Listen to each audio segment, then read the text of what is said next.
और मौत तो डरांगे, मौत तो आनी आनी है जिथे मर्जी भाजो। ऐना माद मौत भावे किलें लुक जो। अज असी सारे उत्तों लै गए सब असी मौत तो डरते हैं। मौत आनी आनी है। मौत एक ऐसी चीज है जिहड़ी बरहक है, लेकिन मौत की तैयारी मैं समझदा कि इस वक्त जिहाद सच्ची बात है। शायद तुहानू इस गल नाल इतफाक होवे या ना होवे, मैं कहना मेरे फर्ज ऐन हो चुका है।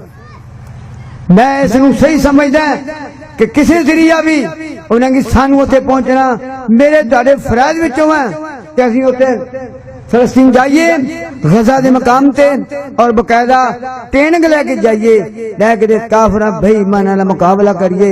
एक वक्त आना हजूर सलाम ने फरमाया यहूदी किसी दरख्त के पीछे लुकिया होगा तो वो दरख्त बोल या मुस्लिम, ए मुस्लिम पीछे आ, मेरे दौलती दौड़ के आ, मेरे पीछे यहूदी लुकिया खड़ा है। इंशाअल्लाह ताला अगर पूरी दुनिया के मुसलमान हुक्मरान और हुकूमत इस्लामी जेड़े सिरे ममालिक ने इकट्ठे हो जान, सब तो दुनिया की दौलत